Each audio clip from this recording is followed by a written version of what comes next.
आदाब, खैर मकदम है आपका समय न्यूज नेटवर्क में और आप देख रहे हैं आलमी समय। अपने खास प्रोग्राम खुली बहस के साथ हाजिर हूं मैं सैयद फैसल अली। गजा पर गुज़िश्ता कई रोज से इसराइली बमबारी जारी है। रिहायशी इलाकों में हो रहे इन हमलों में अब तक 250 के करीब फिलिस्तीनी जहां बहक हो चुके हैं, जबकि जख्मियों की तादाद भी 1600 से पार जा चुकी है। पूरी दुनिया में इसराइल के खिलाफ मुजाहरे हो रहे हैं, लेकिन अक़वाम मुत्तहिदा ने इस पर कोई खास पेशरफ्त नहीं हुई है। सिर्फ इसराइल की मजम्मत करके अपना पल्ला झाड़ लिया है अक़वाम मुत्तहिदा ने। गजा को लेकर हिंदुस्तान में भी बहस तेज हो गई है। पार्लियामेंट में अपोजिशन जमातें सरकार से रुख साफ करने को कह रही हैं। ये जमातें चाहती हैं कि गजा पर पार्लियामेंट में बाकायदा बहस हो और इसराइली हमले की मजम्मत की जाए। पहले तो मोदी हुकूमत ने यह कहकर बहस को टालने की कोशिश की कि इसराइल और फिलिस्तीन दोनों मुल्कों से हमारे रिश्ते अच्छे हैं, इसलिए पार्लियामेंट में बहस नहीं हो सकती। लेकिन अपोजिशन के दबाव में और राज्यसभा के चेयरमैन हामिद अंसारी की इजाजत के बाद अब पीर के रोज इसराइल फिलिस्तीन मसले पर बहस होगी। सवाल यह है कि क्या यह बहस महज खाना पूर्ति होगी या फिर हिंदुस्तानी हुकूमत इसराइल के खिलाफ कोई करारदाद भी पास करेगी। आखिर इसराइल फिलिस्तीन के मसले पर मुस्तकिल हल क्या है? इसी मसले पर बातचीत करने के लिए हमारे साथ स्टूडियो में मौजूद हैं राज्यसभा के रुकन मोहम्मद अदीब साहब, पैंथर्स पार्टी के चीफ डॉक्टर भीम सिंह और जामिया मिलिया इस्लामिया के एसोसिएट प्रोफेसर और आलमी उमूर के माहिर मोहम्मद सोहराब साहब। आप सभी का आलमी स्टूडियो में खैर मकदम है। तो शुरू करते हैं खुली बहस।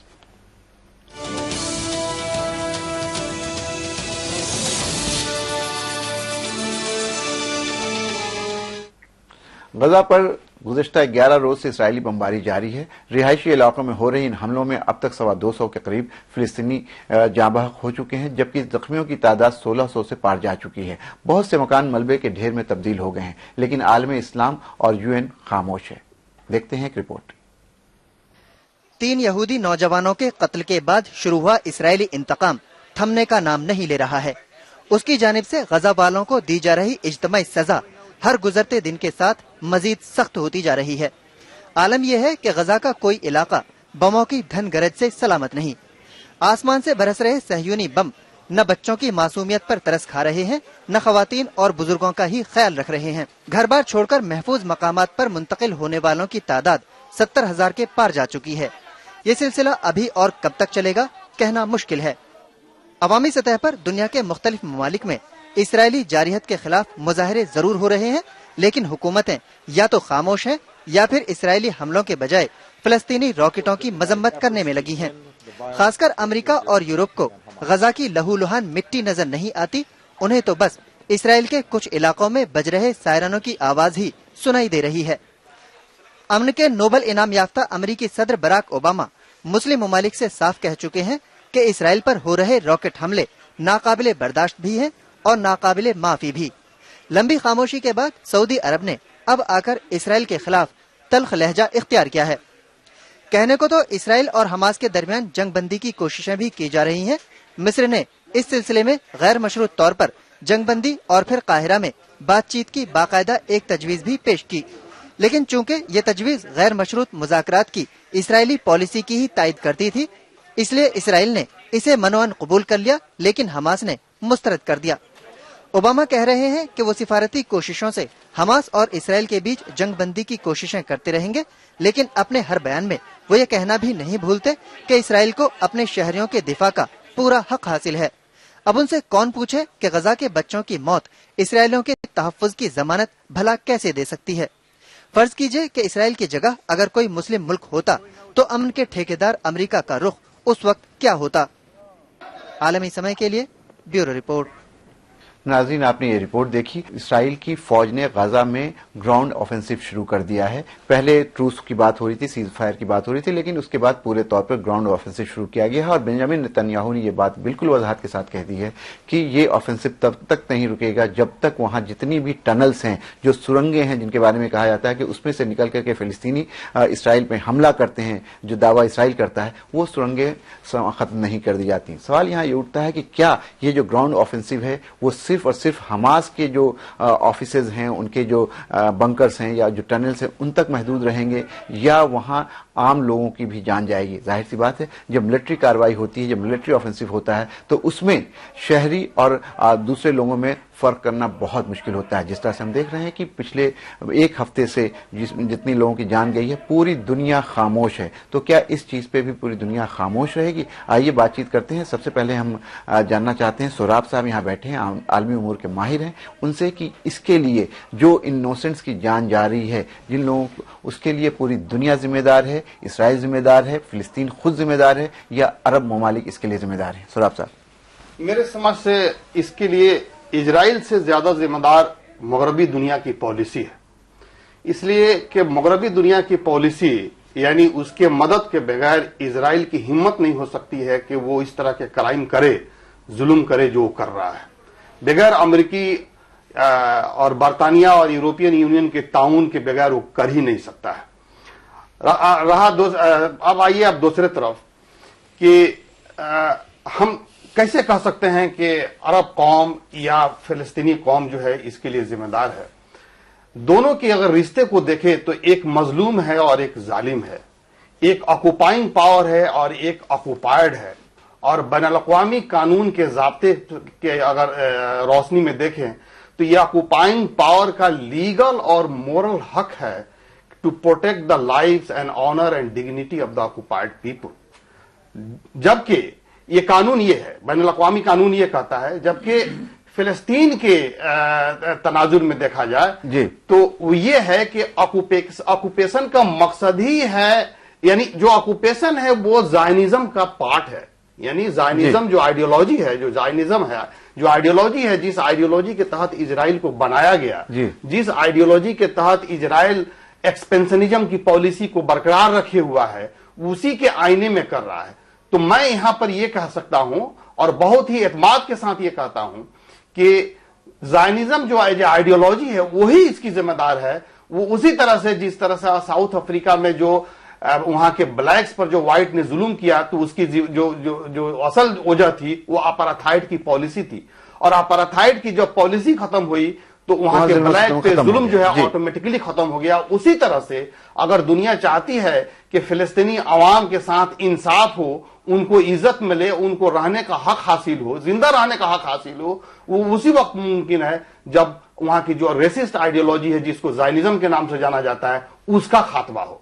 यानी इजरायली ऑक्युपेशन के पहले यह होना चाहिए कि इजराइल की जो रेसिस्ट आइडियोलॉजी है, ज़ायनिज्म जिसको जस्टिफाई करके, जिसको बुनियाद यहाँ ये बताइए सोराब साहब, आप रेसिज्म की बात कर रहे हैं, ज़ायनिस्ट आइडियोलॉजी की बात कर रहे हैं, लेकिन दुनिया में एक ताकत ऐसी भी है जो इन सारी चीजों की मुखालफत करती है ज़ाहिरा तौर पे, लेकिन जब बात आती है इसराइल की तो वो उसके साथ खड़ी दिखती है। मेरा मुराद अमेरिका से है। अमेरिका की जो पॉलिसी है इसराइल को लेकर के, उसको तो कहीं उसकी एक्सपेंशनिज्म नहीं दिखती है, उसको कहीं नहीं दिखता है किस तरह से जो ऑक्युपायर हैं वो रोज ब रोज नई सेटलमेंट बना रहे हैं, वहां पे रोज फिलिस्तीन की जो जगह है उस पे वो घर और मकान बना रहे हैं। तो इसको पूरे तौर पे अमेरिका आंख बंद कर देखता है। तो कहीं ना कहीं अमेरिका की जो मॉरल एक स्टैंडिंग दुनिया में है वो तो इससे मजरू होनी चाहिए, लेकिन ऐसा होता नहीं है। देखिए, अमेरिका की और मगरबी दुनिया की ये इमोरल स्टैंड की वजह से वो इजराइल बनाया गया है। कोई मोरल स्टैंड कोई से इजराइल नहीं बनाया गया है, कोई एथिकल जवाज नहीं था और न है। कोई इंटरनेशनल जो कानून है, बैनुल-अक़वामी जो कानून है, उस वक्त भी इजाजत नहीं देता था, आज भी इजाजत नहीं दे रहा है। इजराइल को बनाने का मैंडेट अरब से नहीं हासिल हुआ था। इजराइल बनाने का मैंडेट यूरोपियन यूनियन ने दिया, यूरोप के ममालिक ने दिया, अमेरिका ने दिया, ब्रिटेन ने दिया। वहां के अरब से मैंडेट हासिल नहीं किया गया है। इसका मतलब यह हुआ कि Israel as a state, as a political entity, वो इम्पोज किया गया है। उन्होंने अपना प्रॉब्लम को हल किया, जो उनके यहाँ एंटी सेमिटिज्म चल रहा था उसका हल उन्होंने निकाला। अपने प्रॉब्लम को हल के तौर पर उन्होंने दूसरे के लिए मुसीबत पैदा किया है। तो किसी भी जाब्ते से देखें या बैनुल-अक़वामी कानून के जाब्ते में देखें, इखलाकी जाब्ते में देखें, तो ये जस्टिफाई नहीं किया जा सकता है। कहीं ना कहीं मगरबी दुनिया की जो डबल स्टैंडर्ड की पॉलिसी है, एंटी इस्लाम जो पॉलिसी है, जो उनके रगों में है, उसका ये मुजाहरा है। हमारे साथ अदीब साहब बैठे हैं, राज्यसभा के मेंबर हैं। फिलिस्तीन के मसले पे इन्होंने पिछले 1-2 दिन में काफी राज्यसभा में बातें भी कही हैं, गवर्नमेंट की मजम्मत भी की है और हमेशा इस मुद्दे पे बोलते रहे और आगे आकर के इसका एहतजाज करते रहे। मोहम्मद अदीब साहब, आपसे जानना चाहेंगे, जिस तरह से पिछले हफ्ते गाजा में ऑफेंसिव शुरू हुआ, इसराइली एग्रेशन शुरू हुआ, ہوگا, اس کے بعد اب تک تقریباً 2000 جگہوں پہ بمباری کی گئی ہے, اور یہ مانا جا رہا ہے کہ 250 لوگ مارے جا چکے ہیں. کل جس طرح سے ایک بیچ پہ 4 بچے جو بیچ پہ کھیل رہے تھے وہ مارے گئے, یہ ساری دنیا کو دکھ رہا ہے, لیکن اس کے باوجود پوری دنیا خاموش ہے. کیا کہیں گے آپ؟ دیکھیے, افسوسناک بات یہ ہے کہ یہ جنگ نہیں ہے, یہ جینوسائیڈ ہے. جی, جنگ تو ہوتی ہے فوجوں میں. جی, یہ جو بمبارٹمنٹ نہیں, یہ تو یہ کہہ رہے ہیں کہ راکٹ چلاتے ہیں تو اس کے جواب میں رائٹ ٹو سیلف ڈیفینس اسرائیل کے پاس ہے. وہ غلیل چلاتے ہیں, پتھر چلاتے ہیں, اور ان کے پاس کیا ہے؟ امریکہ کی دیا ہوا سارا اسلحہ اسرائیل کے پاس ہے. ذہنیت ان کی یہ ہے کہ آپ کے نیو یارک ٹائمز کی میں نے ایک رپورٹ دیکھی کہ وہاں پہاڑ پہ جا کے اسرائیلی بیٹھتے ہیں, کرسیاں ڈال کے پاپ کارن کھاتے ہیں, اور جو بچوں اور عورتوں پہ بم گرتے ہیں اس سے محظوظ ہوتے ہیں, خوش ہوتے ہیں. جی, یہ ذہنیت کام کر رہی ہے سماج کو اور دنیا کو تباہ کرنے کی, اور دنیا خاموش ہے. میں سمجھتا ہوں جیسا بھی پروفیسر صاحب نے کہا جی کہ کسی کی زمین چھین لی گئی اور ان کو اس کا حق بھی نہیں ہے کہ وہ اپنی زمین کو مانگ سکیں. یعنی اگر ہم کوئی نعرہ لگائیں اور ہمیں آپ گولی مار دیں تو کہا جائے کہ آپ نے ہمیں نعرہ کیوں لگایا؟ ارے وہ مظلوم لوگ لڑنا تھا تو جا کے فوجوں سے لڑتے. وہاں تو آپ مار کس کو رہے؟ بچوں کو, عورتوں کو, رہائشی اسپتالوں کو, اسکولوں کو بمبارٹمنٹ کر رہے ہیں. جیسا آپ نے ابھی کہا کہ دنیا بے حس ہو گئی ہے, ایک نئی تاریخ بن گئی ہے. لوگ خوش ہوتے ہیں, یعنی خوشی کا اظہار ہو رہا ہے کہ پاپ کارن کھائے جا رہے ہیں, اور وہاں بیٹھ کے اوپر ایک پہاڑی کے اوپر چڑھ کے دیکھتے ہیں کہ اب کتنے معصوم مرے. ایسی جگہ پر بھی اگر دنیا خاموش ہے تو اس دنیا میں جو ایک طرفہ اس وقت ظالم اور جابر امریکہ کی جو پالیسیز ہیں, امریکہ نے جس انداز سے کیا ہے, اگر آج اسرائیل کے اوپر اگر اسرائیل کے 100 لوگ مر گئے ہوتے تو پھر امریکہ کا میں رویہ دیکھتا اور یونائٹڈ نیشن کا رویہ کیا ہوتا, زمین آسمان ایک کر دیتے. جی, لیکن کیونکہ یعنی کہیں نہ کہیں آپ یہ کہہ رہے ہیں کہ پوری دنیا کا, خاص کر کے امریکہ کا ڈبل اسٹینڈرڈ دکھ رہا ہے. لیکن ادیب صاحب, آپ کافی جاتے ہیں مشرق وسطیٰ میں بھی, سعودی عرب جاتے ہیں, دبئی جاتے ہیں, قطر جاتے ہیں, سارے ملکوں میں آپ کا آنا جانا ہوتا ہے. لیکن یہ دیکھیے کہ پوری دنیا کے جو مسلم ملک ہیں وہ بھی خاموش بیٹھے ہیں. کہاں ہے OIC, organisation for Islamic conference, کہاں پہ ہے عرب لیگ؟ میں سمجھتا ہوں کہ امریکہ نے کا جو سب سے بڑا قریبی آدمی ایک زمانے میں ایران ہوا کرتا تھا, جی, آج سعودی عربیہ گونگا اور بہرا ملک ہے. جی, جس کی وجہ سے یہی نہیں, جی, لیبیا میں کچھ ہوا, مصر میں کیا ہوا, الیکٹڈ گورنمنٹ ہٹا دی گئی, جی, فوجی واپس لے آیا گیا, جی, اور سعودی عربیہ نے فوراً ہی اس کو ایکنالج کر لیا. اگر آج مرسی ہوتے, جو الیکٹڈ گورنمنٹ ہوتی, جی, تو کیا آپ سمجھتے ہیں کہ ایجپٹ کی عوام بے چین نہیں تھی؟ لیکن حکومت وہاں اب عوام کی نہیں ہے, فوج کی ہے. جی, یہی حالت اس وقت عراق میں بھی ہے کہ حکومت کسی کی نہیں ہے. جی, کون بولے گا تو کون بولے گا؟ سعودی عربیہ میں عوام کو بولنے کی اجازت نہیں ہے. جی, جو بادشاہت ہے جن کے پاس, جی, جی, وہ تو سب غلامی لے چکے ہیں امریکہ کی.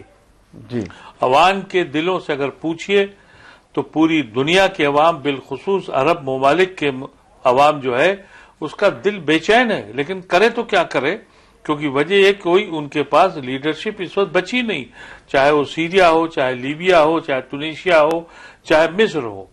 مصر کے اندر ملا ہوا ہے, جارڈن کے اندر آپ دیکھ لیجئے, جارڈن کا جو بادشاہ سلامت ہیں, جو ان کے پریزیڈنٹ صاحب ہیں, وہ بھی اب انہی کے ساتھ ہیں, امریکہ کے ساتھ ہیں, انہی کے دروازے پہ یہ قتل عام ہو رہا ہے.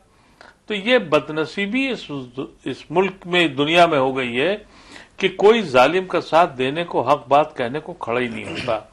ہم اپنے کے لیے کیا کہیں, ہمارے ملک میں بھی یہی ہو رہا ہے اور دوسرے ملکوں میں بھی یہی ہو رہا ہے. چلیے, ہمارے ساتھ بھیم سنگھ صاحب ہیں جو فلسطینی ایشو پہ کافی بڑھ چڑھ کر کے بولتے ہیں, اس کاز کے لیے لڑتے رہے ہیں, پینتھر پارٹی کے لیڈر ہیں. بھیم سنگھ سے بات کرتے ہیں اور جاننے کی کوشش کرتے ہیں کہ وہ اس پورے اسرائیلی ایگریشن, جو اسرائیل کا جو تازہ حملہ ہو رہا ہے غازہ پٹی پہ, اس کو کیسے دیکھتے ہیں.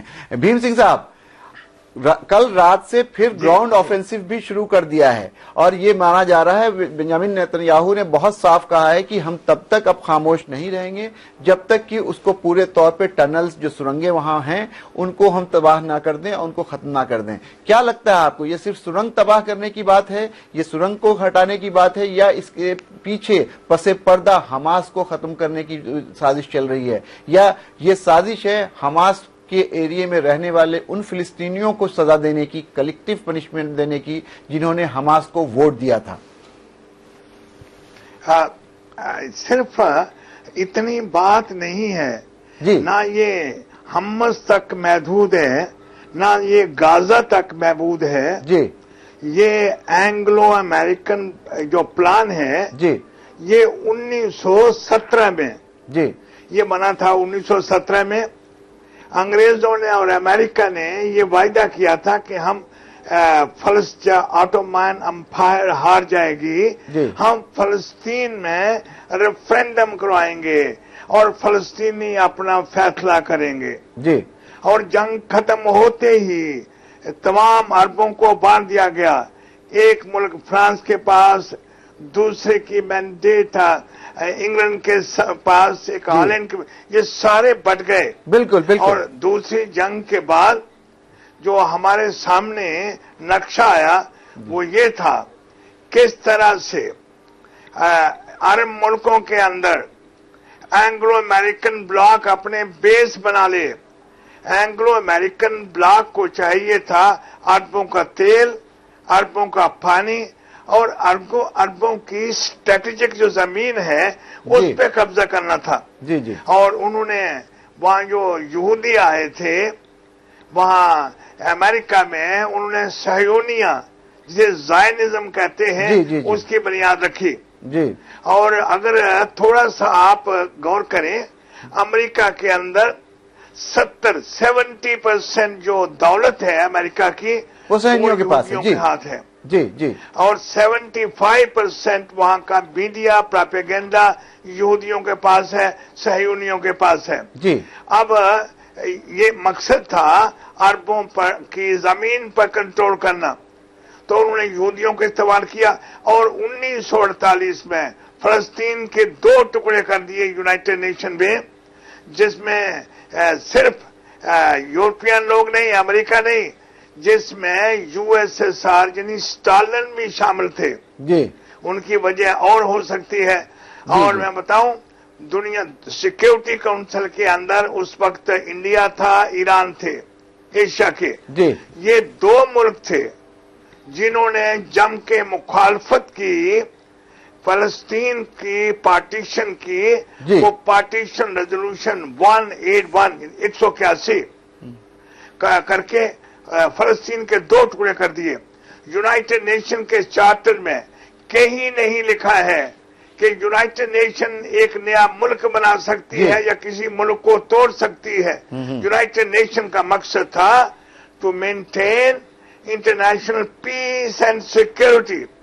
तो मैंने मेरी जो पीएचडी है वो पैलेस्टीनियन सब्जेक्ट पे है, जिसमें मैंने कहा है Israel is illegitimate child of United nation, यानी यूनाइटेड नेशन का जो गैर कानूनी बच्चा है वो इजराइल था, इजराइल पैदा कर दिया गया। जी। और आप देखिए इजराइल में वो कब्जा जो है ये नेतन्याहू का नहीं है, ये अमेरिकन कंट्रोल है। नेतन्याहू और ये लोग तो स्टूजेस हैं। जी। जब यासर अराफात ने हाथ मिलाया जी इजरायली प्राइम मिनिस्टर के साथ, और हाथ मिलाने के बाद ये वायदा किया गया 1995 में जी कि 1995-96 में फलस्तीन को एक सॉवरेन स्टेट का दर्जा दिया जाएगा। वो कहां गया? इसके बजाय एंग्लो अमेरिकन ब्लॉक ने नाटो इस्तेमाल किया, इराक पे हमला किया। इराक के बाद आप देखिए क्या हुआ लीबिया का जी, उसके बाद सूडान का। बिल्कुल। जो मुल्क भी फलस्तीनियों को सपोर्ट करते थे, और देखिए इजिप्ट का क्या हुआ, पूरी अरब दुनिया के चिथड़े उठा दिए एंग्लो अमेरिकन ब्लॉक में। और जो जंग हुई, नहीं, आप बहुत बड़ी बात कह रहे हैं, आप बहुत अहम बात कर रहे हैं भीम सिंह जी, लेकिन ये बताइए कि आप सही कह रहे हैं, एंग्लो यूएस एग्रेशन चाहे इराक पे हो, चाहे वो दुनिया में कहीं और हो या अफगानिस्तान में हो, ये सारी दुनिया देख रही है। लेकिन एक तरफ तो ये अलमबरदार बन रहे हैं, जमहूरियत की बात करते हैं, जमहूरियत लाने के लिए इराक में हमला किया गया, अफगानिस्तान में हमला किया गया। दूसरी तरफ जमहूरी तरीके से जो सरकार गाजा में है या जो निजाम फिलिस्तीन में होना चाहिए उसको दरहम बरहम कर रहे हैं। कहीं से भी जो कत्ल गारत इसराइल कर रहा है उस पे पूरे तौर पे खामोश हैं। आप इसको कैसे देख रहे हैं? देखिए, बहुत सीधी बात है। अब इजराइल को अमेरिका इस्तेमाल करके पूरे गाजा पट्टी पर कंट्रोल करना चाहता है जो फलस्तीन का हिस्सा है, और फिर फलस्तीन के पास राबल्ला रह जाएगी। यहाँ यासर अराफात को सेकंड फ्लोर में रखकर जहर दिया और यासर अराफात को खत्म किया गया। मैं खुद गया था अराफात को मिलने 2001 में और हालात देखे थे। अब ये साजिश ये है कि किसी तरह से इजरायलियों को इस्तेमाल करके पूरी गाजा पट्टी पे कंट्रोल हो, ताकि फिर से सिलाई पे कब्जा होगा, सुएज कैनाल पे जैसे पहले कब्जा। यानी आप ये कह रहे हैं कि कहीं ना कहीं 1967 से पहले वाले हालात हो जाएंगे, जिस तरह से सिनाई। बिल्कुल जी। या साजिश ये है कि फलस्तीन को उभरने नहीं देना है।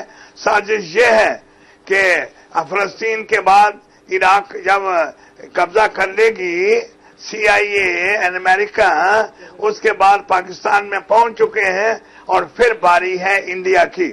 मुझे अफसोस लगता है कि मिसेस इंदिरा गांधी के बाद। चलिए, इस पे मैं वापस आऊंगा आपके पास। भीम सिंह जी, आपके यहाँ पर रोकूंगा। हम चलते हैं, हमारे साथ आलमी उमूर के माहिर प्रोफेसर सोहराब साहब हैं, उनसे जानने की कोशिश करते हैं। आपने बहुत तफसील बात की भीम सिंह ने कि किस तरह से जो उनका एजेंडा है वो क्या है। वो ये कह रहे हैं कि पूरे तौर पे ये एजेंडा इसराइल का नहीं है, वो इसराइल के पशेपुस्त जो है वो अमेरिका है, और अभी फिलवक्त ये चाहते हैं कि गाजा पट्टी पर किसी तरह से कब्जा किया जाए और उसके बाद सिनाई भी आ सकता है, उसके बाद शर्म शेख भी हो सकता है, उसके बाद कोई दूसरी चीजें भी हो सकती है। लेकिन फिलवक्त जो हम बात कर रहे हैं ये देख कर रहे हैं कि जिस तरह से पूरी दुनिया में फिलिस्तीन को लेकर के खामोशी है, आप उसको कैसे देखते हैं? खास करके मैंने सवाल किया था अदीब साहब से कि अरब दुनिया में अपना, अरब दुनिया का एक यूनाइटेड नेशन जिसको कहा जाता है OIC है, OIC बिल्कुल खामोश है, अरब लीग बिल्कुल खामोश है, वहां के इतराफ के जितने ममालिक हैं वो बिल्कुल खामोश है। इस खामोशी को आप सोहराब साहब कैसे देखते हैं? देखिए, दो तरह की इसमें बातें हैं। एक तो हुकूमत के सतह पर खामोशी पूरी दुनिया में है, बदकिस्मती से हमारा मुल्क भी उसी में शामिल है। हुकूमत के सतह पर खामोशी है। अवाम के सतह पर, बैनुल-अक़वामी तौर पे की बात मैं कर रहा हूं, अवाम के सतह पर फिलिस्तीनी कौम के हक में, यानी जालिम के खिलाफ और मजलूम के हक में एक नए सिरे से आवाज पैदा हो रही है, और बहुत ही ताकत के साथ। चाहे वो अमेरिका के अंदर हो या यूरोपियन ममालिक के अंदर हो। बहुत सारे जायनिस्ट जिन्होंने अपना पासपोर्ट जलाया है अमेरिका में चंद दिनों पहले, बहुत सारे जायनिस्ट। मतलब आप ये कह रहे हैं सोहराब साहब कि हो सकता है कि अरब दुनिया या दुनिया के दूसरे मुल्क जो हैं सरकारें खामोश हों, लेकिन फिलिस्तीन के फेवर में, फिलिस्तीन के हक में वहां की आवाम है। वक्त हो गया है ब्रेक का, ब्रेक के बाद वापस आएंगे, गुफ्तगू जारी रहेगी।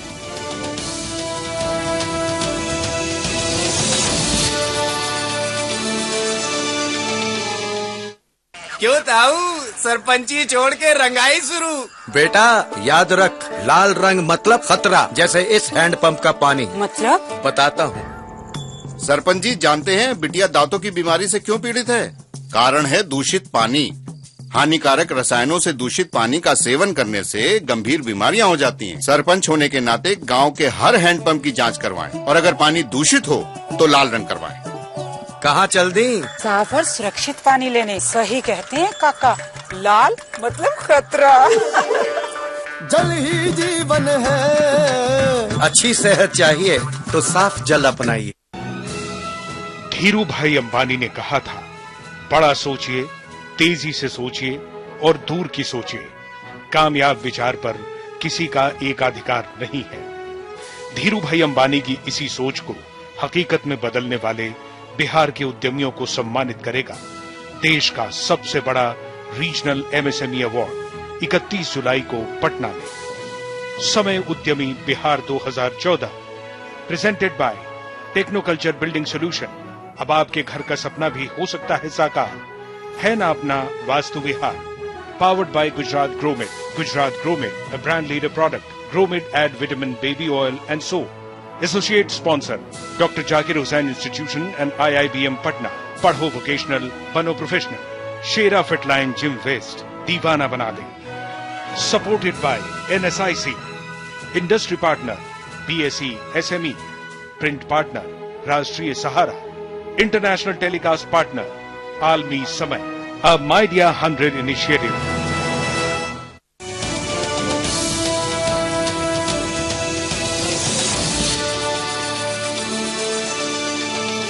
ब्रेक के बाद आपका खैर मकदम है। हम बातचीत कर रहे हैं कि जिस तरह से इसराइल बमबारी कर रहा है गाजा पट्टी पे और पूरी दुनिया खामोश है। पूरी दुनिया और उसके साथ साथ फिलिस्तीन के इतराफ में रहने वाले मुस्लिम ममालिक भी खामोश हैं।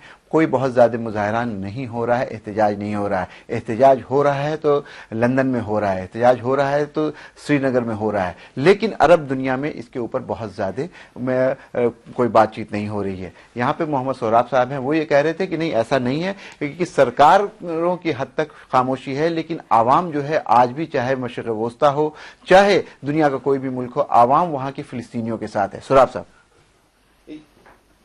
ये मैं वाज़ेह तौर पर ये मैं कह रहा हूं और कह सकता हूं कि अवामी एक नई तरह के अवामी जो आवाज, अवाम के तौर पे आवाज जो सूरिस की तरह मैंने पैदा हो रही है फिलिस्तीनी कौम के हक में और इजरायली जुल्म के खिलाफ, ये एक नया डायमेंशन, एक नए शक्ल अख्तियार कर रहा है। और सिर्फ मशरिक़ वस्ता में नहीं, बैनुल अक़वामी सतह पर भी। मिसाल के तौर पर हमारे ममालिक में, मुल्क में जी, जैसे हुकूमत जो है इस बात की इजाजत नहीं दे रही है कि हमारे पार्लियामेंटेरियन जो हैं उस पर डिबेट करें, लेकिन आप देखिए कि आवाम के अंदर कितनी बेचैनी पाई जा रही है और कितने सख्त अल्फाज में लोग उसके खिलाफ अपने जज्बात, अपने ख्यालात का इजहार कर रहे हैं। तो यही चीजें पूरी दुनिया में हो रही है, लेकिन अरब दुनिया में खुसूसी तौर पर क्यों नहीं हो रहा है, ये बहुत एक पेचीदा मामला है। वहाँ ये भी हो सकता है सोहराब साहब की जाहिर अरब दुनिया में बहुत ज्यादा एहतजाज का सड़कों पे आने का की रिवायत नहीं है, चाहे सऊदी अरब हो चाहे दुबई हो। जी, रिवायत के साथ साथ मैं ये कहना चाहूंगा, जस्ट आपका 1 मिनट टाइम होगा, कि 9/11 के बाद 2 चीजें जो किया गया है उसी का नतीजा ये दिखाई दे रहा है। 2 चीज ये है कि एक तो इस्लाम एंड मुसलमान के खिलाफ बहुत ही बड़े पैमाने पर प्रोपेगेंडा हो रहा है जी, और इस प्रोपेगेंडा करके आम अरब दुनिया के जो अवाम है उसके अंदर एक तरह के खौफ, एक तरह के दहशत पैदा कर दिया गया है, और इसकी वजह से वो ऑफेंसिव ना होकर डिफेंसिव बना हुआ है। अच्छा, दूसरी बात यह है कि 9/11 का जो सबसे डेंजरस आउटकम है, निगेटिव आउटकम है, वो ये है कि इस्लाम एज ए रिलीजन, मजहब को ही एक सिक्योरिटाइज कर दिया गया है। मजहब को एक मजहब के फ्रेमवर्क में नहीं, उसके मजहब के तनाजुर में नहीं, बल्कि एक सलामती, एक सिक्योरिटी के तनाजुर में देखा जा रहा है। और पूरी दुनिया बदकिस्मती से आज की हमारी हुकूमत भी इस्लाम को एक सिक्योरिटी थ्रेट मान के चल रही है, एक सिक्योरिटी थ्रेट के परसेप्शंस में देख रही है, जिसके वजह से इसका बहुत ही मनफी असर पड़ रहा है। तीसरी बात यह है कि आज अरब दुनिया में एक तरह की डिफेंसिवनेस इसलिए भी आया है कि अरब स्प्रिंग जिस तरह से अवाम के अंदर एक तरह के इनकलाब, एक तरह के सूरिस की जो शक्ल अख्तियार किया था, चंद साल के अंदर वो खत्म भी हो गया, जिसकी वजह से अवाम खुद एक तरह के मायूस जहन के वो शिकार हैं। लेकिन जो सिचुएशन वो देख रहा है फिलिस्तीन में और जिस तरह से एक्सप्रेशन हो रहा है, जैसे मिसाल के तौर पर 2 दिन पहले मोरक्को में किस तरह से उसके एक्सप्रेशंस हुए, चलिए, जो ये इस बात की अलामत है कि किस तरह से आवाम, आप ये कहना चाह रहे हैं लबोलवाब ये है कि आवाम आज भी गाजा को लेकर के, फिलिस्तीन को लेकर के आवाम कहीं ना कहीं परेशान है, पशेमा है, लेकिन हुक्मरान खामोश है। गाजा को लेकर हिंदुस्तान में भी बहस तेज हो गई है, जहां सड़कों पर लोग इसराइल मुखालिफ एहतजाज कर रहे हैं, वहीं पार्लियामेंट में अपोजिशन जमातें सरकार से रुख साफ करने को कह रही हैं। ये जमातें चाहती हैं कि गाजा पर पार्लियामेंट में बाकायदा बहस हो और इसराइली हमले की मजम्मत की जाए। गाजा पर इसराइली हमले को लेकर हिंदुस्तान के कई शहरों में एहतजाज हो रहे हैं, जिनमें हर मकतबे फिक्र के लोग बिला तफरीक शिरकत कर रहे हैं। वहीं दूसरी जानिब पार्लियामेंट में भी हंगामा हो रहा है। तकरीबन तमाम अपोजिशन पार्टियां इस मामले पर मुत्तफिक हैं और वो दोनों ऐवानों में इसराइली जारहियत पर बहस का पुरजोर मुतालबा कर रही हैं। लेकिन हुकूमत टाल मटोल से काम ले रही है। उसकी दलील है کہ جب معاملہ دو دوستوں کے درمیان ہو تو اس پر بحث نہیں ہونی چاہیے۔ سرکار کی اس دلیل کا جواب انبیکا سونی اور محبوبہ مفتی نے کچھ یوں دیا۔ سب سے بری بات تو یہ ہے کہ ہمارا ملک ہندوستان جو ہمیشہ پیلسٹین کا سپورٹر رہا ہے، چاہے گاندھی جی ہو، چاہے جواہر لال نہرو ہو، اندرا جی ہو، ایون واجپئی جی، انہوں نے ہمیشہ بلا خوف بلا ڈر پیلسٹین کا ساتھ دیا، اور آج جب اتنی جارحانہ اٹیکس ہو رہے ہیں اسرائیل کی طرف سے، ہم خاموش ہیں۔ ہم نے 2 دن پارلیمنٹ میں اس مدعے کو اٹھایا اس امید سے کہ جو نئی سرکار ہے، جو NDA کی سرکار ہے، وہ پورے پارلیمنٹ ہاؤس کی طرف سے ایک کنڈمنیشن ہو جائے گا کہ یہ ہمیں منظور نہیں ہے اس قسم کے اٹیکس۔ اب جو کارن دے رہے ہیں پیلسٹین پر نہ چرچا کرانے کے، وہ واجب نہیں ہے کہ 2 دوستانہ ملک ہوں تو ہم ان کے بارے میں چرچا نہیں کر سکتے۔ آج تک کبھی چرچا نہیں ہوئی، سری لنکا پر ہوئی، پاکستان پر ہوئی، کتنے ملکوں پر چرچا ہو چکی ہے۔ تو ویسے اس معاملے پر سرکار تذبذب کی بھی شکار نظر آ رہی ہے۔ سیتارام یچوری کے مطابق ایک طرف برکس چوٹی اجلاس کے دوران وزیر اعظم غزہ معاملے کی مذمت کرتے ہیں تو دوسری جانب پارلیمنٹ میں سرکار بحث کرانے کو بھی تیار نہیں ہے۔ سرکار کے اسی رخ پر راجیہ سبھا میں کئی بار ہنگامہ ہوا اور ایوان کی کارروائی کو ملتوی کرنا پڑا۔ سر، ہمارے پردھان منتری دستخط کرتے ہیں ایک ریزولوشن پہ جو اسی سوال جو ہم ڈسکس کرنا چاہتے ہیں اس کے اوپر کنڈم کرتے ہیں جو ہو رہا ہے غزہ میں۔ پردھان منتری کنڈم کرتے ہیں اور صدن کا ادھیکار نہیں ہے ڈسکس کرنے۔ Thank you. اب آپ نہیں، ہمارے سمویدھان کا النگھن ہو رہا ہے سر۔ راجیہ سبھا میں یہ لسٹڈ تھا یہ ایشو کالنگ اٹینشن کے روپ میں، اور لیڈر اپوزیشن غلام نبی آزاد صاحب کا تھا، اور اس میں سارے اپوزیشن ہم لوگ ساتھ میں تھے۔ تو اب سمجھ لیجئے کہ پہلی دفعہ شاید پارلیمنٹری اتہاس میں اس لسٹڈ بزنس کو بدل کر کے، اور سرکار اڑ گئی کہ نہیں ہم اس پر بحث کرانے کے لیے تیار نہیں ہے۔ 2 روز کے ہنگامے کے بعد آخرکار راجیہ سبھا کے چیئرمین حامد انصاری نے بحث نہ کرائے جانے کے حکومت کے مطالبے کو خارج کر دیا۔ اس طرح ایوان میں بحث کا راستہ صاف ہوا۔ مسئلہ بی جے پی حکومت کی پالیسی کا ہے۔ ہندوستان ابھی تک فلسطین کا حامی رہا ہے، لیکن بی جے پی کی نئی حکومت اسرائیل کے ساتھ تعلقات استوار کرنے میں دلچسپی لیتی نظر آ رہی ہے۔ عالمی سمے کے لیے بیورو رپورٹ۔ ناظرین، ابھی آپ نے یہ رپورٹ دیکھی۔ تعجب اس بات کا ہے کہ گاندھی کا وہ ملک جو شروع سے فلسطینیوں کی حمایت میں کھڑا رہا، ان کے ساتھ ہونے والی زیادتیوں کو 1948 سے لے کر کے اب تک اس کی مخالفت کی، آج اچانک یہ دیکھا جا رہا ہے کہ ہندوستان میں بھی فلسطینیوں سے زیادہ اسرائیلیوں کے حق اور ان کی ڈیفنس کرنے کے لیے لوگ پارلیمنٹ تک میں کھڑے ہو رہے ہیں۔ یہ کون سی چیزیں ہیں، یہ کیا مقصد ہے، اس کے پیچھے کیا ساری چیزیں ہیں، یہ واضح ہونا چاہیے۔ ہمارے ساتھ فون لائن پہ جڑے ہوئے ہیں ظفر الاسلام صاحب، ان کے پاس چلتے ہیں، جاننے کی کوشش کرتے ہیں جس طرح سے ایوان میں سشما سوراج نے اس کو ٹالنے کی کوشش کی، اور ابھی تک پچھلے 8-10 دن میں جس طرح سے حملے ہو رہے ہیں اسرائیل کے غزہ پٹی پہ، ہندوستان کی سرکار بالکل خاموش ہے، اس کو وہ کیسے دیکھتے ہیں؟ ظفر الاسلام صاحب۔ پہلے بھی جو آئی تھی وہ بھی، اور اب جو سرکار آئی ہے چونکہ اس کو بہت زیادہ بہومت ملی ہوئی ہے، اس لیے وہ پوری طرح سے اسرائیل کے ساتھ ہے اور اسرائیل کو اپنا ایک اسٹریٹجک پارٹنر سمجھتی ہے، اور فلسطین کے لیے اگر ان کے پاس کوئی لفظ ہوتا ہے تو وہ دکھانے کے لیے خالی ہوتا ہے۔ فلسطین کے لیے ان کے پاس کچھ الفاظ کے علاوہ کچھ بھی نہیں ہے۔ اب جبکہ یہ ظلم ہو رہا ہے اور ساری دنیا کھڑی ہوئی ہے، ہر جگہ مظاہرے ہو رہے ہیں، سارے مغربی ممالک ہوں یا ایشیا کے ہوں، افریقہ کے ہوں، کچھ ہمارے ہندوستان دلی کے اندر روزانہ مظاہرے ہو رہے ہیں۔ ابھی ہم نے یہاں پہ اورنگزیب اسٹریٹ پہ جو اسرائیلی ایمبیسی اس کے سامنے کھڑے ہوئے ہیں، ہر جگہ مظاہرے ہو رہے ہیں، اسرائیل کے جو ظلم ہے اس کے خلاف لوگ کھڑے ہوئے ہیں، لیکن ہماری حکومت جو ہے ایک لفظ نہیں بول رہی ہے، وہ ظالم و مظلوم کو سب کو برابر سمجھ رہی ہے۔ یہ در حقیقت جو بی جے پی کی جو سوچ ہے یا RSS کی سوچ ہے اس کی غماز ہے۔ لگتا ہے کہ ظفر اسلام صاحب سے لائن ڈراپ ہو گئی ہے۔ ہم چلتے ہیں سیدھے بھیم سنگھ صاحب کے پاس اور ان سے جاننے کی کوشش کرتے ہیں کہ جس طرح سے ہندوستان کی سرکار اس پورے مسئلے کو ہینڈل کر رہی ہے، کہیں نہ کہیں کنفیوز لگ رہی ہے، کہیں نہ کہیں یہ لگ رہا ہے کہ سرکار کرنا کچھ چاہتی ہے اور کہنا کچھ چاہتی ہے، اور کہیں ایک بات بالکل صاف ہو گئی ہے کہ ابھی جو موجودہ سرکار ہے وہ یہ چاہ رہی ہے کہ کوئی ایسی قرارداد تو چھوڑیے، کسی طرح کی کوئی ایسی بحث بھی نہ ہو جس میں بہت زیادہ اسرائیل کے اوپر تنقید ہو۔ آپ اس پورے سرکار کے رویے کو بھیم سنگھ صاحب کیسے دیکھتے ہیں؟ डिक्लेरेशन से लेकर आज तक एंग्लो अमेरिकन का एक ही रुख रहा है कि अरबों के तेल पे कब्जा। जी। नंबर 2, जो भी हिंदुस्तान में लीडरशिप आई, महात्मा गांधी जी ने 1935 में कांग्रेस के रेजोल्यूशन में कहा था कि जिस तरह फ्रांस फ्रांसीसियों का है, इंग्लिस्तान अंग्रेजों का है, वैसे ही फलस्तीन फलस्तीनियों का है। जी जी। और ये पॉलिसी कांग्रेस शायद आज तक भी चलाती रही।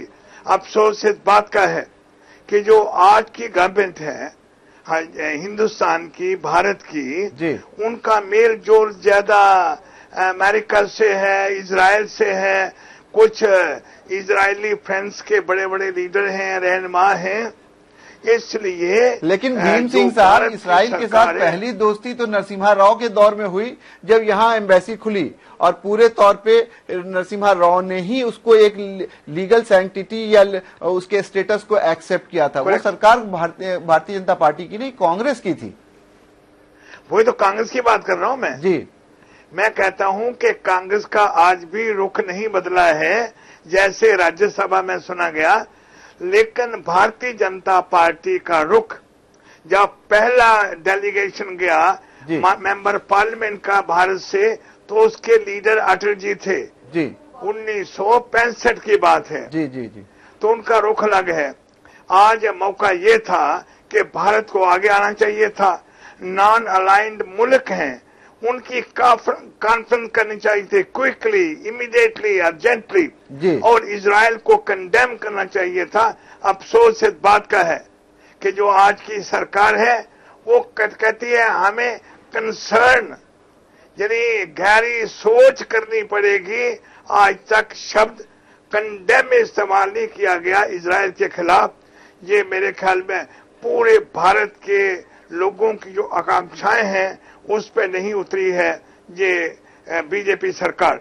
तो मैं फिर कहना चाहूंगा कि भारत के लोग जो हैं फलस्तीन के साथ हैं, अरब मुल्कों के साथ हैं। काश के अरब लोग भी अपने साथ हो जाते। अराफात बार बार कहते थे कि अरबों को इकट्ठा करने के लिए way to Palestine is way to unite the Arab world. आज भी कहना चाहता हूं मैं, अल-अक्सा जो है यही जोड़ता है दुनिया के मुसलमानों पर। आपको मालूम है अल-अक्सा के 4 दरवाजों पर यहूदियों का पहरा है। बिल्कुल। अल-अक्सा का एक दरवाजा खुला है फलस्तीनियों के लिए, जिस रास्ते मैं भी और मेरी टीम गई थी पिछले वर्ष। कोई आदमी बाहर का जा नहीं सकता है। अल-अक्सा पर जब यहूदियों का कब्जा हो, आप क्या तवक्का करोगे कि वो यहूदी सरकार जो है वो बाकी फलस्तीन। अदीब साहब, आपने भीम सिंह की बात सुनी। भीम सिंह साहब कह रहे हैं जब अल-अक्सा पे यहूदियों का कब्जा हो, जाहिर सी बात हम सबने देखा है कि उसके 3 दरवाजे पर यहूदी फौज खड़ी रहती है और एक ही दरवाजा है जिससे आने जाने का काम होता है। ये भी दुनिया को मालूम है, दुनिया देख रही है। लेकिन सबसे अफसोस की बात यह है कि जिस तरह से ऐवान में सुषमा स्वराज ने लिस्टेड बिजनेस को रोकने की कोशिश की और बाद में हामिद अंसारी साहब ने उसको ओवर रूल किया, क्या लगता है आपको ये किस तरह की कवायद थी? और क्या ये नहीं लगता कि ये बहुत बड़ा झटका था एक नई सरकार के लिए पार्लियामेंट में? देखिए, नई सरकार जो है जी, उसकी तो पॉलिसी शुरू से इस्राइल के साथ है। जी, मुझे कहने दीजिए जी, नई सरकार के जो सहयोगी हैं उनको एक तरह का चिढ़ है, एक तरह की जलन है या कोई एहसास कमतरी है जी, और वो मुसलमानों से चिढ़ते हैं। इसलिए वो इस्राइल को बहुत आइडियल मानते हैं। जी। वो समझते हैं कि इस्राइल एक ऐसा मुल्क है जिसने सबको मार के ठीक कर रखा है। इनका आइडियल मुल्क है इस्राइल। उनकी आइडियल एक उम्मीद थी कि स्पेन में भी यही किया गया है, तो ये लोग स्पेन के अंदर भी गए। दोस्ती की वजह से है या सिर्फ मुसलमानों को चढ़ाने की वजह से? ये चढ़ाने की वजह से इनकी, क्योंकि इनकी 2 अगली पॉलिसी है। जिस वक्त वहां अभी 5 मुल्कों की ब्रिक में कॉन्फ्रेंस हुई, तो दुनिया को दिखाने के लिए उस रेजोल्यूशन पे हिंदुस्तान ने साइन कर दिया। लेकिन यहाँ अपने आरएसएस के कैडर को खुश करने के लिए कि हम یہاں اس پہ بحث بھی نہیں ہونے دیں گے. جی اس کی بنیادی وجہ آپ کو میں بتاؤں, جیسا آپ نے پارلیمنٹ میں کہا, کل حیرت انگیز طور پر ڈپٹی اسپیکر نے کہا کہ میں 30 سال سے پارلیمنٹ میں ہوں, مجھے آج تک ایسا نہیں ملا کہ میں پارلیمنٹ, کیونکہ دیکھیے پارلیمنٹ کے انڈر میں سب آتے ہیں, منسٹر ہو, پرائم منسٹر ہو, اب پارلیمنٹ سپریم ہے. پارلیمنٹ کا چیئرمین ایک ڈیٹ فکس کرتا ہے, ایک ٹائم فکس ہوتا ہے. ہم لوگوں کی اس میں اپلیکیشن لگی ہوئی تھی پچھلے ایک ہفتے سے. الٹیمیٹلی چیئرمین نے with the permission of all parties approve کیا کہ ہم اس پہ بحث کریں گے 12 بجے. فلسطین کے مسئلے پہ 5 منٹ پہلے سشما سوراج آ کے خط دیتی ہیں, وہ خط ریجیکٹ ہو جاتا ہے اور آ کے غلط بیانی کرتی ہیں, کہتی ہیں کہ صاحب ہاؤس میں یہ کبھی ڈسکس ہی نہیں ہوا.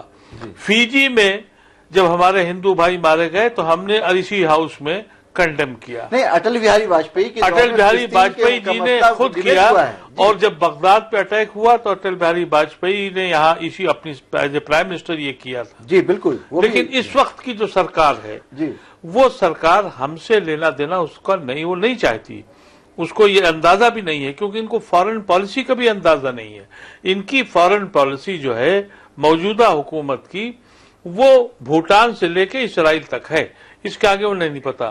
ان کو اس کا بھی احساس نہیں کہ لاکھوں لوگ ہندوستان کے اس خطے میں نوکریاں کرتے ہیں.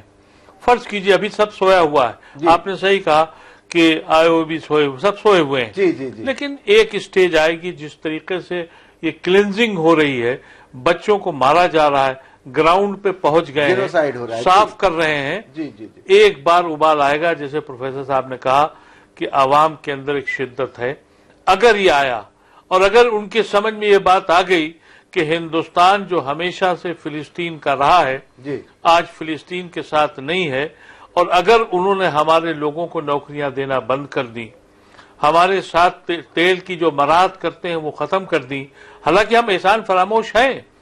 وہ انہوں نے رمیش بھنڈاری جی نے اپنی کتاب میں لکھا تھا کہ صدام حسین نے اندرا گاندھی کو سن 72 کی جنگ کے 71 کی جنگ کے بعد 1 مہینے کا پیٹرول فری دیا تھا, یہ کہہ کے کہ ایک بھائی کی بہن کو تحفہ ہے.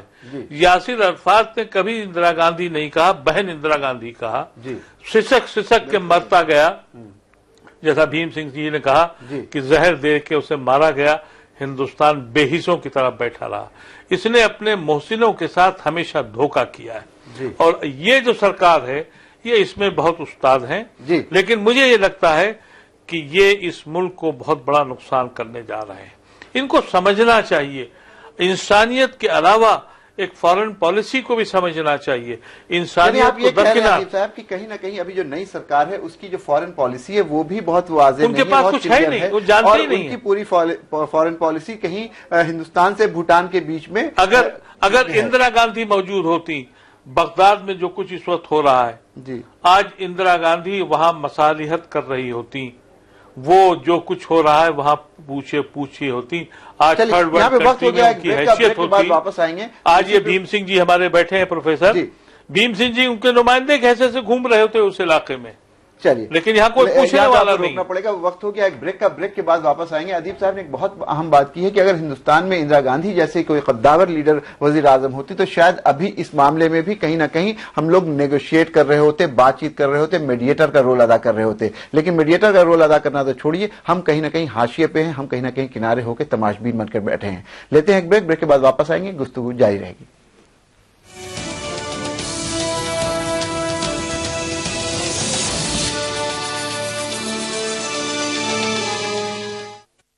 विवेकानंद ने कहा था, एक विचार का दामन थामिए और उसे अपनी जिंदगी बना लीजिए. विवेकानंद की इसी सोच को हकीकत में बदलने वाले बिहार के उद्यमियों को सम्मानित करेगा देश का सबसे बड़ा रीजनल एमएसएमई अवार्ड 31 जुलाई को पटना में. Samay Udyami Bihar 2014 presented by technoculture building solution. अब आपके घर का सपना भी हो सकता है साकार. है ना अपना वास्तु विहार. पावर्ड बाय गुजरात ग्रोमेड. गुजरात ग्रोमेड, a brand leader product. Gromid add vitamin baby oil and soap. Associate sponsor Dr. Zakir Hussain Institution and IIBM Patna. पढ़ो वोकेशनल, बनो professional. Shera fitline gym west दीवाना बना दे. supported by NSIC, industry partner BSE SME, print partner Rashtriya Sahara, international telecast partner Almi Samay, a Media 100 initiative.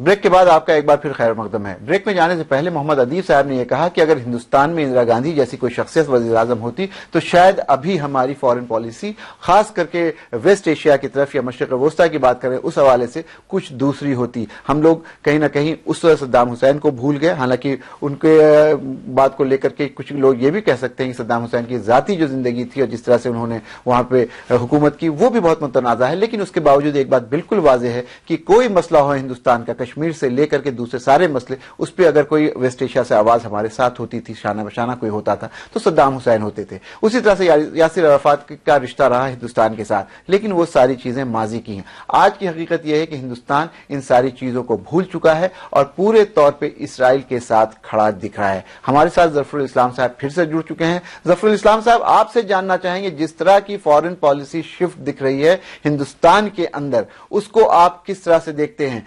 अदीब साहब यहाँ बैठे, उनका यह कहना है कुछ लोग सरकार में ऐसे हैं जो सिर्फ इस वजह से इसराइल की हिमायत भी करते हैं कि उससे उनको मुसलमानों को चिढ़ाने का मौका मिलता है। लेकिन क्या ये मुल्क की सालमियत, क्या ये मुल्क की जो इंटरनेशनल अंडरस्टैंडिंग है फिलिस्तीन को लेकर के, जो मुल्क का एक स्टेटस रहा है नॉन अलाइन्ड कंट्री के तौर पे, उसको किसी तरह से नुकसान नहीं पहुंचा रही?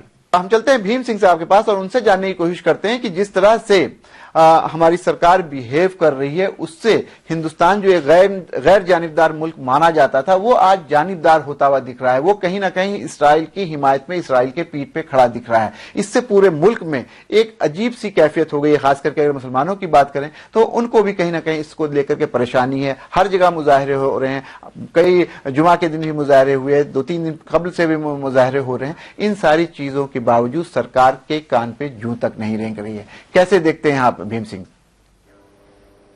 देखिए, ये एक बहुत सिंपल जवाब है इसका कि ये सिर्फ ना तो बात मुसलमानों की है मेरी नजर में जी, और ना ही मौजूदा सरकार की है। बात यह है कि जो मौजूदा सरकार है जी, वो ग्रुप ऑफ पीपल है, पार्टी है जिसका राब्ता हमेशा व्हाइट हाउस के साथ रहा है, जिसका राब्ता हमेशा CIA और अमेरिका से रहा है। नहीं, कैसे आप ये बात कह सकते हैं भीम सिंह साहब? ये अमेरिका वो है जो नरेंद्र मोदी को वो वीजा नहीं देता है। ये माना जाता है कि नरेंद्र मोदी अमेरिका मुखालिफ है। लेकिन बहुत अच्छा कहा आपने जी। मैंने ये एक दफा मोदी से मेरी पहली मुलाकात यूनाइटेड नेशन के ऑफिस में हुई थी अमेरिका में। ये पूरा ड्रामा था। मोदी को जो नहीं लिया वीजा, इसके लिए आपको बहस रखनी चाहिए। मैं आपको सबूत पेश कर सकता हूं। जरूर रखेंगे। मोदी को प्रोजेक्ट किया, अमेरिका ने प्रोजेक्ट किया कि ये एंटी अमेरिका है, लेकिन जानते हुए कि उनका आदमी है। मोदी और इजरायली एजेंसियों की कितनी दोस्ती है शायद आप भी जानते होंगे जी। इसलिए ये जो ग्रुप आया है ये तो हिंदुस्तान के लिए भी, हिंदुस्तान की सालमियत के लिए भी एक बहुत खतरा बन सकता है। मैं ये कहना चाहूंगा आपसे कि जो आज इंदिरा गांधी जिंदा होती तो सद्दाम हुसैन को एक सूली पे नहीं लटकाया जाता। आज लीबिया के अंदर हमारे वो भी दोस्त थे हमारे, कर्नल गद्दाफी किस तरह मार दिया, जानवरों की तरह मार दिया गया। आज शायद इजिप्ट के अंदर नहीं होता। ये मामला जो है ये ज़ायनिज्म और एंग्लो अमेरिकन बहुत बड़ा पुराना प्लाट है कि अरबों को तहस नहस करो, इनकी जमीन और पानी और तेल पे कब्जा करो, फिर अफगानिस्तान के रास्ते सेंट्रल एशिया पहुंचो जी। वो हिंदुस्तान फर्स्ट और हिंदुस्तान आगे हैं मोदी जी की शक्ल में, माफ करना जी जी। ये आप बहुत मुतनाज़ा बात कर रहे हैं भीम सिंह साहब, इस पे बहुत ही कड़ा रिएक्शन होने वाला है। नहीं, मैं यकीन देने से बहस करें, आप कमीशन बैठाइए। नहीं तो फिर तो ये भीम सिंह साहब, तो फिर आप उस बात को आप कहीं ना कहीं साबित कर रहे हैं जो ये कहा जाता है कि कहीं बीजेपी की जीत में इसराइलियों का और मोसाद का हाथ है, आप तो उसी तरह इशारा कर रहे हैं। मैंने लिखा था, मैंने पहले एडिटोरियल अपनी वॉइस में लिखा था जी कि मोसाद और मोदी जी का वही संबंध है जो मोसाद और येल्सन का था रूस के अंदर। आप देख रहे हैं इतना बड़ा मुल्क यूएसएसआर के तरह टुकड़े टुकड़े कर दिए गए जी, इसमें सीआईए का 100% रोल था। आप क्या समझते हैं कि वो सीआईए खामोश बैठी है? वो हिंदुस्तान को तोड़ना चाहते हैं। हिंदुस्तान इतना बड़ा मुल्क है, द ओशन ऑफ सिविलाइजेशन, इतना बड़ा सेकुलर मुल्क है, तो इसको डैमेज करने के लिए अब एक नई पार्टी आ गई। आज वाजपेयी जी नहीं, लेकिन मैं आपसे एक्शन में होते से ठीक होते तो आज मोदी जी कहीं नहीं होते। अगर Vajpayee was in good health तो आज मोदी जी कहीं दिखाई नहीं देते हैं। ये सारी चीजें, चलिए मैं आपसे एक सीधा सवाल है भीम सिंह साहब, आपसे एक सीधा सवाल ये है कि जिस तरह से सुषमा स्वराज ने इस मौजू पर जो डिस्कशन होने की बात थी, जिसको बिजनेसमैन लिस्ट भी किया गया था उस दिन के हाउस में, उसको जिस तरह से रोकने की कोशिश किया, वो हमारे जमहूरी जो निजाम है, जो सिस्टम है, जो प्रोसीडिंग हाउस में चलती है, उसको नुकसान पहुंचाने की कोशिश नहीं लगती आपको? देखिए, एक पार्लियामेंटेरियन, एज ए पार्लियामेंटेरियन ये बताना चाहता हूं जी कि विदेश मंत्री वही कर सकते हैं जो प्राइम मिनिस्टर की हदायत हो। लेकिन प्राइम मिनिस्टर तो वहां ब्रिक्स में साइन कर रहे हैं उस करारदाद पे जो इसराइल को कंडेम कर रही है। जनाब, आजकल सेकंड में हाथ पार होता है, सेकंड में पता होता है। अगर सुषमा स्वराज बहुत सेकुलर हैं, समाजवादी रही हैं, सुषमा स्वराज आरएसएस से नहीं है, शायद आप जानते हैं। मैं उनको बहुत प्रोग्रेसिव मानता हूं, लेकिन विदेश मंत्री की मजबूरी का भी अंदाजा लगाएं ना आप, क्या उनका प्राइम मिनिस्टर कह रहा है, सरकार कह रही है। आपके पास वापस आएंगे भीम सिंह साहब, हमारे साथ प्रोफेसर मोहम्मद सोराब साहब है, उनसे जानने की कोशिश करते हैं इस पूरे सिस्टम को आप कैसा देख रहे हैं। अगर इसी तरह से होने लगा तो क्या ऐसा नहीं लगता है कि पूरे हिंदुस्तान की जो पार्लियामेंट है वो भी रूलिंग पार्टी की विम्स एंड फैंसी पे चलेगी? जो रूल ऑफ हाउस है वो ना चल करके जो विम एंड फैंसी है रूलिंग पार्टी की, वो वहां ज्यादा हावी होती दिख रही है। देखिए, ये कहीं ना कहीं हमारे अपने डेमोक्रेटिक जो प्रिंसिपल्स है उसके डीजनरेशन की एक अलामत है। ये हमको ये मान के चलना चाहिए कि इंडियन डेमोक्रेसी जो है it is on path of degeneration, ये एक तबाही के रास्ते पर चल रहा है और उसका सफर शुरू हो गया है। मैं इसके पहले कुछ और कहना चाहूंगा जो बीजेपी के मुतालिक या प्रेजेंट गवर्नमेंट के बात पॉलिसी के मुतालिक कही जा रही है। उस वक्त आदिब साहब ने भी बड़ी बेहतरीन अंदाज में कहा और सिंह साहब ने भी कहा। देखिए, Zionism, new conservatives of America and Hindutva, ये तीनों आइडियोलॉजी और आइडियोलॉजिकल फोर्सेज में बहुत ज्यादा एकसानियत है। और ये आज से नहीं, 90 बाबरी मस्जिद के इन्हदाम के बाद ये तीनों फोर्सेज बहुत ही मजबूती के साथ एक दूसरे के साथ ताउन कर रही हैं और वो उनके नजर में एक नए तरह का ग्लोबल ऑर्डर, रीजनल ऑर्डर का विजन है। और वो vision new world order, new order या ग्लोबल ऑर्डर या रीजनल ऑर्डर, जिसका जो विजन है वो जेनोफोबिया पर बेस कर रहा है, हेट्रेड अगेंस्ट अदर्स। अब ये और बात है कि इस हेट्रेड अगेंस्ट अदर्स में तीनों के पास जो अदर्स हैं within quote and quote, वो इस्लाम एंड मुसलमान है। हिंदुत्व का भी जो अदर्स है वो इस्लाम है, जायनिज्म का भी जो अदर्स है वो मुस्लिम्स हैं, इस्लाम्स हैं, और नियो कंजर्वेटिव फोर्स जो अमेरिका का है वो भी आज के दौर में जो उसका आदर्श है वो इस्लाम एंड मुसलमान है, जिसकी शुरुआत अफगानिस्तान और इराक से किया गया। तो ये कहीं ना कहीं एकसानियत है, कोऑपरेशन है, उसी का मुजाहरा फॉरेन पॉलिसी में हो रहा है। दूसरी, इसके बाद से मैं एक अहम बात ये कहूंगा कि इस वक्त हिंदुस्तान में जो सियासी तौर पर जो हमारी तब्दीली आई है वो ऑल ऑफ ए सडन नहीं आई है। ये एक शुरू से एक बहुत दिनों से लगभग 2 डिकेड से इसका सिलसिला चल रहा था। ये और बात है कि इस वक्त वाज़ेह तौर पर सामने आ गया है।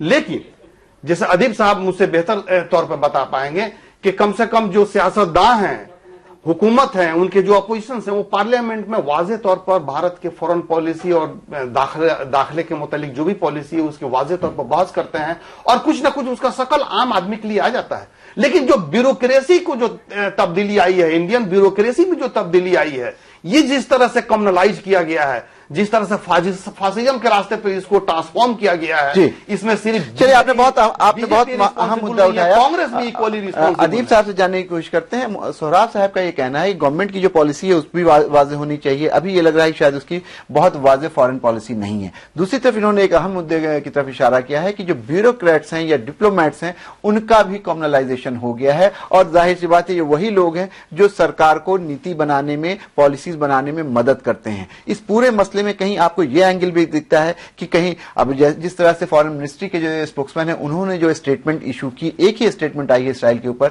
वो बहुत गार्डेड थी और बहुत ज्यादा सधी भी थी, और उसमें कहीं से भी ऐसा नहीं लग रहा था कि वो इसराइल की मजम्मत कर रहे हैं या फिलिस्तीन का साथ दे रहे हैं। बिल्कुल एक ऐसा वोग स्टेटमेंट था जो शायद हिंदुस्तान जैसी सरकार से फिलिस्तीन के ऊपर मुतवक्को नहीं था।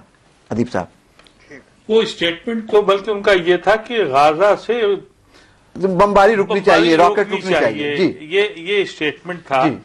जो बात अभी हमारे सोहराब साहब ने कही, देखिए बुनियादी बात यह है कि ये हकीकत है कि ब्यूरोक्रेसी जंग आलूद हो चुकी है धीरे धीरे, आज से नहीं जी, ये कांग्रेस के दौर से शुरू हो गया था जी, क्योंकि अब वो लीडर नहीं रहे, न अब नेहरू रहे, न इंदिरा रही, न इस तरह के कोई लीडर रहे कि जो ये कह सकें कि उनकी कोई वैल्यू है, कोई हैसियत है। अब जहां अभी प्रोफेसर भीम सिंह साहब ने एक बात कही कि प्राइम मिनिस्टर पे ये बात थी, सुषमा स्वराज साहिबा का जो प्रॉब्लम था वो हम लोग जानते हैं, इसलिए कि हम लोगों को बिल्कुल वसाइक के साथ मालूम है कि वहां से यानी वो अल्फाज इस्तेमाल हुआ करते हैं प्राइम मिनिस्टर के लिए कि साहब ने फोन पे मना किया है, जब आएंगे तब बात होगी। मतलब जब तक प्राइम मिनिस्टर नहीं आएंगे पार्लियामेंट में डिस्कशन भी नहीं होगा। ये पूरी सरकार एक शख्स के ऊपर चल रही है, किसी मंत्री की हैसियत नहीं है कि वो बोल सके। अगर ये होता, देखिए जब ये लिस्ट होता है, कोई हमारे पार्लियामेंटेरियन बहुत प्रोमिनेंट रहे हैं, जब आप कोई चीज लिस्ट होती है बहस के लिए तो ऑल पार्टी डिस्कशन में पहले रखी जाती है कमेटी में, जिसमें हर पार्टी का रूलिंग पार्टी का नुमाइंदा भी होता है। वो अप्रूवल के बाद ही वो लिस्ट होता है जिसको सेक्रेटरी जनरल पब्लिश करता है और सबको पहुंचाता है। ये शक्ल मौजूद थी, लेकिन बकौल इन लोगों के जो अंदर से बताया इन्हीं के लोगों ने कि साहब अभी नहीं आए हैं और साहब ने मना किया है। जो हुकूमत गुजरात में जिस अंदाज से साहब चला रहे थे वो दबे पांव पार्लियामेंट में दाखिल हो गई है। ये मुल्क अच्छे दिन की तरफ जा रहा है या मुल्क बर्बादी की तरफ जा रहा है, ये अभी 1.5 महीने में ये सवाल पैदा हो गया है कि आप अपनी पॉलिसी को भी, जहां हम आका थे, हेड थे, दुनिया हमको देखती थी कि हम थर्ड कंट्री के लीडर हैं, दुनिया हमको ये देखती थी कि हम इंसाफ लेकिन अदीब साहब अभी उस सरकार के ऊपर जजमेंट करना सिर्फ 1.5 महीने में क्या जल्दबाजी नहीं है? ये इतना बड़ा वाकया है कि पार्लियामेंट का स्पीकर कह रहा है कि मिनिस्टर को आके जवाब देना है, मिनिस्टर ये कह रही है कि मैं नहीं आऊंगी। इसका मतलब ये है कि मिनिस्ट्री चलाएगी, पार्लियामेंट नहीं चलेगा। अरे जब स्पीकर ने आपकी कंसर्न लेकर ये बात कह दी कि इस वक्त ये बहस होनी है and the minister refuse to attend and refuse to reply, then who is the great? Modi की सरकार बड़ी है या पार्लियामेंट बड़ा है? ये बहुत बुनियादी सवाल है। इस पे आप लोगों को सोचना चाहिए कि हिंदुस्तान की पार्लियामेंट की चूड़ें हिल गई हैं। ये एक ऐसा वाकया है जिसको कि मिनिस्टर कह रहा है 3 दिन से हाउस नहीं चल रहा है और 3 दिन से कहा जा रहा है। अब उन्होंने कहा साहब आने वाले हैं, अब मंडे को साहब तशरीफ आएंगे। आपके हिसाब से क्या होना चाहिए फिलिस्तीन के मसले पे? हिंदुस्तान की पार्लियामेंट में सिर्फ डिस्कशन होना चाहिए या कोई करारदाद पास होनी चाहिए? हम तो ये समझते हैं कि रेजोल्यूशन पास होना चाहिए। हमारा ये दस्तूर है, हमने दुनिया में अमन का पैगाम दिया है। हम गांधीवादी लोग हैं, ये गांधी के सोच के ऊपर ये मुल्क चलता है जिसको दुनिया मानती है। अगर कहीं भी जुल्म हो रहा है और जालिम का हाथ पकड़ना इस मुल्क का जिम्मेदारी है और हमारी इंसानियत की जिम्मेदारी है। यहां रेजोल्यूशन पास होना चाहिए اور یہاں کی عوام کی خواہشوں کو پورا کرتے ہوئے ہندوستان کی پارلیمنٹ کی یہ ذمہ داری بنتی ہے کہ وہ ریزولوشن پاس کریں. جی آپ کچھ کہہ رہے تھے بریفلی. میں یہ وقت ختم ہو رہا ہے. داخلی پالیسی کے متعلق تو یہ کہا جا سکتا ہے کہ ابھی یہ بہت جلدی بازی ہوگا حکومت کے اوپر, لیکن فورن پالیسی کے معاملے میں میں سمجھتا ہوں کہ اب یہ واضح ہو چکا ہے کہ یہ حکومت کی اس طرح کی فورن پالیسی چاہیے.